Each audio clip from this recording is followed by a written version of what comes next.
lugar, gracias a todos por venir y gracias al Instituto Juan de Mariana por darme esta oportunidad.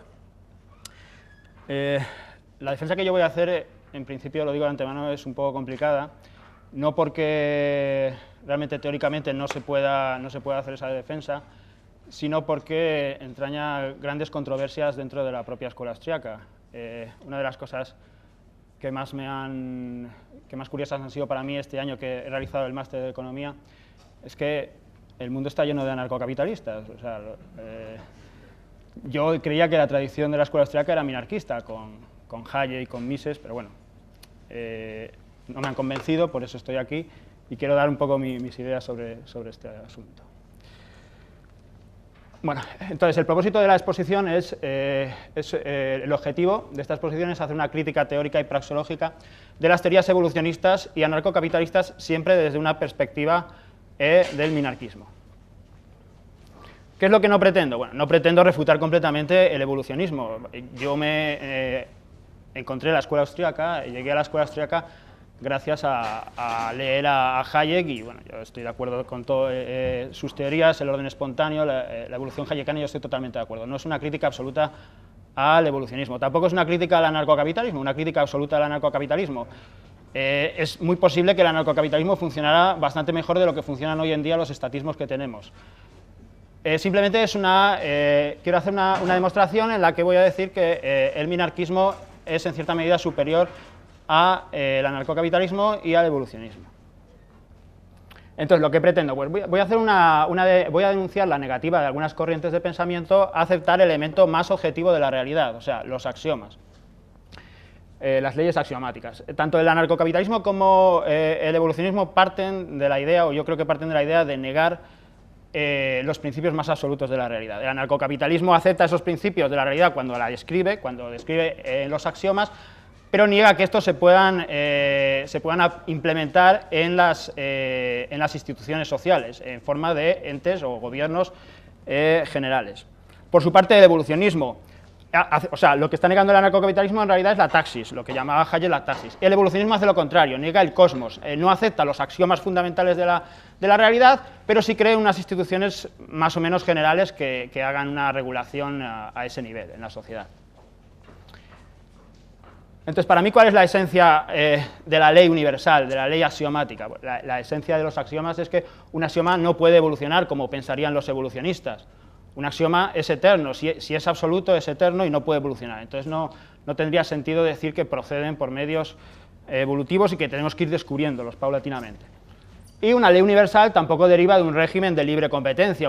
Si creemos realmente en una ley universal, creemos en algo absoluto y creemos en algo único. Si existe competencia, existen varios componentes, varios elementos que compiten entre ellos. Entonces, en ese sentido, tampoco podría evolucionar de un régimen de libre competencia que fuéramos descubriendo. En realidad, para mí, el evolucionismo y el anarcocapitalismo son parecidos en ese sentido. Para refutar esto, me voy a basar en fuentes bibliográficas, en el documento de Molinari. Molinari es el padre del anarcocapitalismo, que estudié este año en el máster de Economía, y para refutar el evolucionismo me voy a basar en el libro de César Meseguer, que yo creo que presenta una teoría radical y extrema del evolucionismo, porque para él todo evoluciona progresivamente, no hay axiomas, todos son hipótesis. Para empezar, vamos a ver el marco ideológico de mi trabajo. Las nociones más importantes considero que abarcan un amplio número de procesos, me van a permitir, pues eso, contrastar todas las ideas y los idearios que existen dentro y fuera de la escuela austríaca. Esos conceptos serán el concepto de filosofía política, el concepto de teoría y el concepto muy importante de los tres niveles que desarrolla Menger en la escuela austríaca. Concepto de filosofía política. Bueno, pues, con esto vamos a realizar una clasificación de todos los idearios que existen. Para mí la filosofía política es una de las disciplinas más importantes que existen, básicamente porque la filosofía estudia los conceptos y la realidad más fundamental del universo, los principios más fundamentales, y la política es una forma de intentar implementar en la sociedad una serie de regulación que, desde mi punto de vista, tiene que estar basado en esos principios fundamentales. Entonces, uniendo los elementos más importantes del pensamiento, que son los fundamentos universales, con aquellos que implementamos en la sociedad, pues obtenemos la filosofía política. Para mí es una ciencia omnicomprensiva, no en el sentido de que estudie e intente describir todas las cosas de forma muy detallada, porque esto es imposible, pero sí porque abarca un amplio número de procesos, tanto naturales como sociales. Las leyes filosóficas más fundamentales y las leyes que rigen la sociedad. Esta división es crucial, y esto ya lo estudió Hayek en todos los libros que hizo sobre derecho, definiéndolo como cosmos y taxis. Son las leyes de la naturaleza, el cosmos, y taxis las aplicaciones o las leyes que regulan una sociedad. Y esto también, esta división también viene desde los griegos planteándose, o sea que no es nada moderno. Bien, hay que tener en cuenta que todas las disputas que se dan dentro y fuera de la escuela austríaca para mí giran en torno a estos dos conceptos, el cosmos y la taxis. Por tanto, se me ocurrió que cruzando estos dos conceptos en una tabla podrían salir todas las ideologías que puedan existir en una sociedad, ¿no? Y esta es la tabla ideológica un poco que he construido, basándome en la ley natural y la ley artificial, el cosmos y la taxis, los he cruzado y bueno, pues salen todas esas ideologías que desde mi punto de vista son todas las que existen. Tendríamos el constructivismo secular, bueno, pues esto podría ser el marxismo, el totalitarismo, que creen en unas leyes naturales, unas leyes universales, unas leyes históricas. Al final los obreros, la clase obrera acabará siendo la que gobierne todo el mundo, y ya conocemos que eso es indefectible para el marxismo. Creen esas leyes naturales. El constructivismo religioso cree en unas leyes divinas, no son leyes naturales, son leyes divinas. Por eso lo pongo aquí dentro de la ley natural como que no creen en la ley natural y lo encuadro en esa casilla. Después, los que creen en los estados grandes, en las leyes artificiales, realmente son pues estos dos constructivismos. Los que creen en un estado más pequeño, en una ley artificial pero mínima, son, desde mi punto de vista, el minarquismo, que sería la corriente objetivista, y el evolucionismo, que sería la corriente hayekiana. Y después, los que creen en un estado inexistente sería el anarcocapitalismo, que sería la corriente robardiana, que cree en unas leyes absolutas, en axiomas, pero cree que no hace falta ningún Estado, ningún ente general de regulación. Y el anarquismo, que no cree absolutamente en ninguna leyes. Bueno, más o menos es lo que describo aquí. Voy rápido porque no tengo mucho tiempo.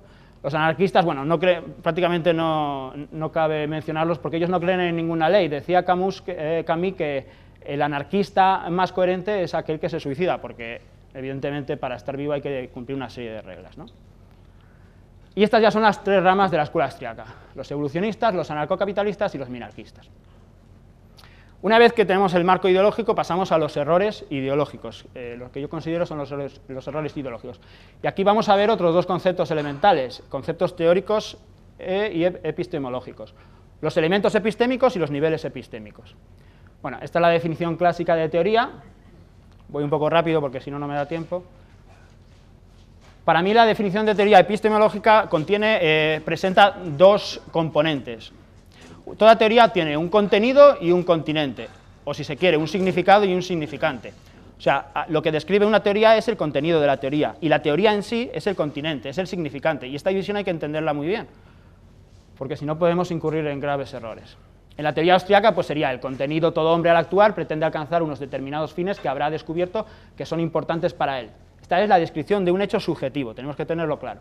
Pero después también en la propia afirmación hay un hecho objetivo: todos los hombres al actuar, todas las teorías pretenden esta generalidad y esta objetividad.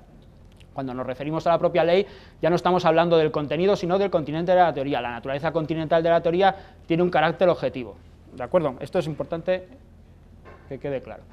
Y una vez que hemos visto los elementos epistémicos, vamos a ver también los niveles epistémicos. Toda teoría consta de una proposición general y unas implicaciones lógicas, o si se quiere, una causa y unos efectos. Esta división también tenemos que tenerla clara. En la teoría austríaca, pues esto sería la teoría de los tres niveles que propuso Menger en el siglo XIX y que se basa en un nivel praxeológico principal que está compuesto por axiomas fundamentales y universales. Lo tendríamos aquí, serían presupuestos innegables y absolutos. Después el segundo nivel, que es las implicaciones lógicas. La acción humana da lugar a intercambios voluntarios, sería una implicación lógica, pero también puede dar lugar a intercambios involuntarios, vínculos contractuales y vínculos hegemónicos, a los dos tipos de implicaciones. Y esto ya no sería tan general en la sociedad. Lo que es general en la sociedad es que el hombre actúa. Ahora bien, las implicaciones ya no son tan generales porque unas veces actuamos de forma voluntaria mediante contratos contractuales y otra vez mediante vínculos hegemónicos, por la violencia. Y el tercer nivel pues ya sería el de los órdenes espontáneos y la teoría de las instituciones evolutivas, cuando ya se juntan millones de personas, cooperan entre ellas, actúan entre ellas, y eso ya es un nivel mucho más individual Vemos que hemos partido de una universalidad mayor y vamos hacia una mayor individualidad. ¿Cuáles son, así en términos generales y en principio, los errores del ideario anarcocapitalista y evolucionista? Bueno, pues el error es que odia los elementos más objetivos de la teoría, como hemos dicho. Y la causa de la confusión es lo que yo he llamado la imposible identificación. La imposible identificación que hacen entre continente teórico y contenido teórico, o sea, en los elementos epistemológicos. Y en los niveles epistemológicos, la imposible identificación que hacen también entre el nivel praxeológico, el nivel más general, y los niveles más particulares de la realidad. Bueno, en la imposible identificación de los anarcocapitalistas, este es Molinari, el padre del anarcocapitalismo. Voy un poco rápido porque no me queda tiempo. Bueno, Rothbard hablando de Molinari, Molinari hizo una ponencia en la que exponía por primera vez en la historia un laissez-faire puro, y con ello convulsionó el siglo XIX, convulsionó a todos los liberales, incluso Bastiat le llevaban la contraria. Bueno, Molinari dice que considero las leyes económicas como leyes naturales y tengo tanta fe en el principio de división, la libertad del trabajo y del intercambio, como la que puedo tener en la ley de la gravitación universal. Repugna a la razón creer que una ley natural bien demostrada pueda admitir excepción alguna. Bien, los anarquistas de mercado observan, pues digamos, las maravillas del contenido del principio que describen, la acción individual y el intercambio, y suponen que hay que dejar que actúe siempre a la iniciativa privada. Incluso consideran que la aplicación de la ley, es decir, el continente de la teoría, y es aquí donde incurren en la confusión de identificar contenido y continente, pues también tiene que depender de esa provisión privada. Vemos que hay dos tipos de provisiones, de bienes heterogéneos, que son los generales, que estos sí que tienen que estar sometidos a los gustos de los consumidores y realmente tienen que ser provistos por el mercado, pero hay una provisión de bien homogéneo que es la de la ley. La ley no es algo diverso, complejo, la ley son simples, son únicas, unívocas, y esas solo las puede garantizar un ente general, desde mi punto de vista. Por eso hay que distinguir entre esos dos tipos de provisiones. Y la imposible identificación que hacen entre la proposición principal y las implicaciones, pues también Molinari lo que está describiendo es las acciones voluntarias de los individuos, pero como hemos visto anteriormente, eso no es una ley universal. Las acciones voluntarias son una de las implicaciones lógicas. La ley universal es el hombre actúa. Y Molinari cree que eso es una ley universal, por eso tiende a pensar que, bueno, que no hay que regular la violencia sistemática que se produce en la sociedad. Hecho este pequeño esquema, la praxeología sería el hombre actúa, un principio universal y dos implicaciones lógicas. Y cada una de ellas, los intercambios voluntarios dan lugar a órdenes extensos y pacíficos, y los intercambios involuntarios a una sociedad convulsa y atrasada. Molinari no tiene en cuenta la segunda implicación, pero sí cree que la primera, en el segundo nivel, la primera implicación es algo universal cuando no es universal, y ahí comete un error. Bueno, voy a ir un poco rápido porque no... Nicolás Kachanowski, que dice algo que, bueno, va un poco mismo en la misma línea, no lo voy a decir porque si no, no me da... Y Hayek también. Y este es el evolucionismo. Vamos a ver ahora la teoría evolucionista, ¿no? Ahí vemos a los marxistas, representados por un mono. Yo creo que han sido un poco generosos, tendría que poner una ameba o algo así. Los keynesianos, ya es una especie de Australopithecus, el freudmanismo, que ya ha descubierto un poco las herramientas, el fuego, es el Homo erectus, y los austriacos, que ya somos personas normales, ¿no? ¿Qué hace César Martínez Meseguer en su libro sobre las instituciones evolutivas? Pues hace exactamente lo mismo, odia el componente más objetivo de la realidad. Y también lo hace mediante dos errores de identificación, dos imposibles identificaciones. La imposible identificación del contenido y el continente, porque como el contenido de la teoría afirma que todas las instituciones se generan de forma evolutiva, también la propia teoría y los principios de la evolución, que son absolutamente generales, progresan de la misma forma, y desde mi punto de vista esto es una falacia. Y, bueno, pues ataca el concepto de axioma de Rothbard. Voy a ir rápido. Y el otro error de los evolucionistas es la imposible identificación entre lo que yo he llamado niveles epistémicos. Una cosa son los elementos y estos son los niveles. El primer nivel praxeológico y el segundo nivel de la cataláctica y el tercer nivel de los órdenes espontáneos. En este caso es muy curioso porque basa todo su libro, Meseguer basa todo su libro en esa clasificación, en esos tres niveles, y los acepta realmente, pero después a la hora de valorarlos y de analizarlos epistemológicamente no los diferencia en absoluto. Para él todos son hipótesis y conjeturas. No hay por un lado los axiomas de la praxeología y por otro lado las hipótesis que puedan darse en el ámbito de las ciencias más complicadas, en el análisis de las evoluciones y los órdenes extensos. Eso me resultó muy curioso a la hora de leer el libro. Entonces, lo que hace Meseguer es invitarnos a cambiar nuestros esquemas lógicos, y lo que dice es que debemos dejar de pensar en términos praxeológicos, en el sentido que tenemos que abandonar pues, los axiomas. Los evolucionistas están en contra del dualismo metodológico. Esto me parece muy grave. Niegan que existan principios irrefutables, afirman que solo podemos basarnos en conjeturas y hacen caso omiso de esa doble vía del conocimiento que es lo que ha fundado la escuela austriaca. En este sentido, vuelven a abrazar los conceptos y la metodología de la escuela histórica, precisamente esa cuya oposición sirvió para que nacieran ellos y para que surgiera la escuela austriaca de economía. O sea, están violando los fundamentos más básicos. Ya acabo. Las conclusiones finales. Bueno, pues es necesario asumir, yo creo que es necesario asumir tanto un componente particular como un componente universal. La naturaleza se compone de hechos particulares y generales y deberíamos tener en cuenta los dos para componer una teoría que realmente fuera cierta. Igualmente tenemos que integrar lo natural y lo artificial. El hombre actúa, es una ley natural y tenemos que tener una representación y un reflejo en las instituciones, un reflejo artificial que nosotros implementamos en las instituciones, y esto es fundamental, para defender el principio en el que todos creemos, que es la libertad individual. Bueno, pues voy a pasar un poco.